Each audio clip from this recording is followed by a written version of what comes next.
So I soaked some of those red lentils, and I think I'm gonna try and make some sort of a veggie burger with them. Stay tuned, but I soaked them and now I'm just gonna cook them down. I did about half a cup of these red lentils that I got at Vitacost. So these are, I think so far, I really love these. I love all the lentils that I get on Vitacost, but going into Fiesta yesterday, I was like, I'm gonna make me some lentils tomorrow because those just look so good. But I was thinking I would try and put these in a veggie burger recipe, and perhaps, I mean, I'm just thinking in my head, I would use a little bit of my ground garbanzo bean flour this time. So I'm gonna kind of wing this and take you guys along. And who knows, maybe if it ends up turning out correctly, I can somehow pioneer this into a recipe to share with you all. But my other veggie burger recipe I really love, and you know, if you're looking for a good one, I recommend mine. So another gorgeous day today. I slept so well last night, you guys. I don't know what I did or what it was. Maybe it's that new elderberry drink that I've been drinking. I have no idea. But I did sleep really well last night and got quite a bit of work done this morning. And I think I'm gonna fire up my green tea leaves candle. And I'll just set you there on that gum. These matches, on the other hand, are terrible. Diamond, no. Diamond matches are horrible. It's like the cheapest wood known to man, so when you strike, they break. But I know I could use like a, what do you call it, a lighter or something, but I actually really like the act of striking a match. I don't know, I find it relaxing, so I enjoy that. And I'm still loving this xylitol gum from H Mart. Like, I'm rationing it out to myself. That's why I have it out here on the coffee table, so it's not like in direct plain sight. It's really good. I recommend it. And it's a gum like none I've ever had before. Some gums can upset your stomach, you know, the fake sweeteners and what have you, but this xylitol one seems to be going quite well, so I recommend that. But anyways, I've got my lentils cooking. I'm just gonna cook them, you know, for, I don't know, about an hour, and then maybe later I'll make the veggie burger recipe. So I'm gonna sit down at the computer and get some work done, and that is what's going on. Don't forget to subscribe, and we have Instagram and Snapchat. While I was working, I just simmered half a cup of pre-soaked lentils on the stove per the package directions. But I've just gone ahead and drained the water out, and there they are. So I'm just gonna set those aside, let them cool completely. So hopefully they don't die too fast, because I watered them last night and they're already drinking a pink lush bath. I believe this one's just called Pink, so let's see what it looks like.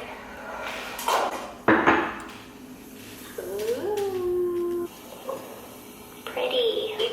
She posted a picture on Instagram of a marble phone case, and hey guys, so I'm getting ready to assemble my veggie burgers, and I'll just show you the ingredients that I'm going to be using. Pretty much everything is from Vitacost. So let me show you. As I said this morning, this is an impromptu recipe loosely based on my prior veggie burger recipe using kidney beans, but with some modifications. Okay, so I'm going to be using 2 tablespoons of flaxseed meal, 3 tablespoons of nutritional yeast.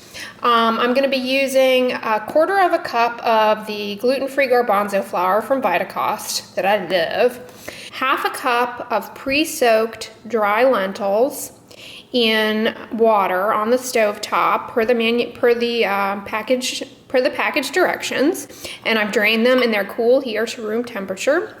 And then the other ingredient is 1/2 cup of chopped white onion mixed with 4 servings of chopped spinach. You can totally use fresh spinach for this. However, I have just been finding that for my veggie burger recipes, this chopped spinach, this frozen chopped spinach from Kroger is really convenient. So that's what I use. I just thaw it out under some boiling water and then drain it in my colander here. And then I've just put it in this bowl and mixed with the 1/2 of a white onion that I previously chopped. Seasoning wise, I'm going to be using cumin, a little bit of this curry powder, in the S&P. So there you have it. And then if I need to, based on consistency, I have about a cup of room temperature water here in this mason jar. So wiped my card and the guy was like, oh, it didn't go through. So I checked why it wouldn't go through. I think Oreos, because of Melissa. Chocolate strawberry Oreos, limited edition. Running really late to work, so. But that leads me to my next got in my nails for the last So it's coming together swimmingly. I've basically just dumped everything in a bowl, and I really didn't have to fork mash that much. So I'm pretty excited for that. It smells delicious. So now I'm just gonna roll these into little balls, smash them down into burger patties, and get them on my baking sheet here. Then I'll pop them in the oven at 350 degrees for approximately 45 minutes to an hour, and then I'll let them cool. So we'll see how they come out. And then whenever I roll stuff into a ball, whether it be baking or whatever, I learned this from Martha. I just give my hands a little canola oil spritz here. Shaping up into patties quite easily. So it's really gratifying to make these little veggie burger patties for oneself, I find, because that unlike meat, you don't really have to panic that you're going to get salmonella from handling raw meat or anything, so I like that. I mean, cooked lentils, I suppose, could go rancid, but seem like far less of a threat to the health of the preparer then. You could also use this recipe in a loaf pan and make a meatloaf, if you will. You could put it into muffin tins and make little muffin cups, so I imagine. Moms, comment below. If you have a toddler who came at you like this, I mean, I can imagine this would be your worst nightmare, right? Like smearing this all over your couch, but I'm gonna rinse my hands now. This made 8 patties, so I'll show you here. I've got them here. Voila! And just chugging my way through another water. I'm just waiting for my oven to ding at me to let me know that he is at the right temperature, 350. And this time, for the first time, my little niece is going with cases, 1 red bread, some along. My appearance, I think.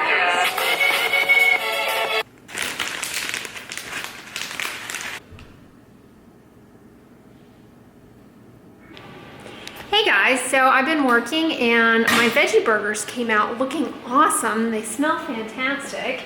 And I've just let them cool here on a cooling rack. And you can see they set up really nicely. And they just look fantastic.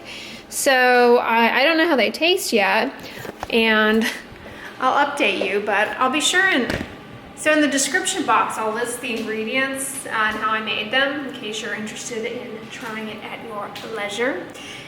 But anyways, I just spiralized up some more cucumber noodles. I also spiralized up 1 zucchini and 1 yellow squash that I had from my grocery haul.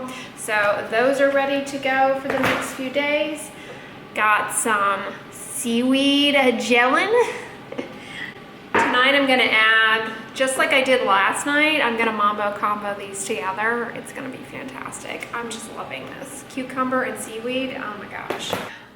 Yeah, so I am gonna buzz into the gym now and I'll check in with you guys later. Coming back to some points about sunscreen. I mentioned this product in my sunscreen kind of favorites, not so favorites review, the Neutrogena Beach Defense Water and Sun Protection Sunscreen Stick. This is a chemical sunscreen. It has several limitations. First of all, limitation number 1 is that sunscreens in stick form are difficult to apply evenly through on the skin and get an even coating of SPF. I mentioned in that video that a way I think this is kind of effective potentially is as a top coat to your sunscreen and sort of touch up as you can. And the other shortcoming of this product is that it is a chemical sunscreen, completely safe. Every ingredient in here, there's no reason, despite what the internet will tell you, there's no reason to believe that any ingredient in this product is dangerous to you, whether that be silicone, dimethicone, avobenzone, oxybenzone, homosalate, octisalate, octocrylene, oxybenzone. None of these ingredients are at all dangerous to human health, okay? Just to re-emphasize that point. and if you missed that aspect of my sunscreen Q&A, I encourage you to check it out. Now, the shortcoming of this, as I mentioned in those Q&As, and of chemical sunscreens in general, particularly those here in the United States, is that some of the filters are not stable long-term, really demanding that you continuously reapply them. The filter in particular that is sometimes people can become allergic to this or irritated by this as well. Here in the US, our chemical sunscreens are not great. And, you know, I wish we had Tinosorb, which I mentioned in one of my sunscreen Q&As. It's available in Europe, which is really the best chemical UV filter developed so far. Regardless of if we had that ingredient here, the same would hold true. You would still need to reapply the sunscreen every 20 minutes. So what's up with this product? And you know, I mentioned in there as a top coat and kind of putting it in your scalp. I like it that way, but honestly, one way that I've been using it lately, I have no idea like if this would work for everybody. It seems to be working for me. It's just as a lip balm. I mean, it goes on so well. For whatever reason, this is not irritating me, and I'm tolerating it well. And you know, I'm motivated to find uses for it because I hate wasting things, and I've already used it on myself. And this being a chemical sunscreen, unlike the zinc or titanium exclusive physical sunscreens, chemical sunscreens do have more of a shelf life. They need to be replaced approximately every 3 years, but I try and just chuck them after a year because that's just how my motor runs. So I'm really liking that. Let's check out the other ingredients in this that could potentially be problematic. The inactive ingredients. I mentioned the chemical filters. This has beeswax, which some people can actually be allergic to, and it also has dimethicone in it, which is pretty well tolerated. Oh, it's got fragrance in it.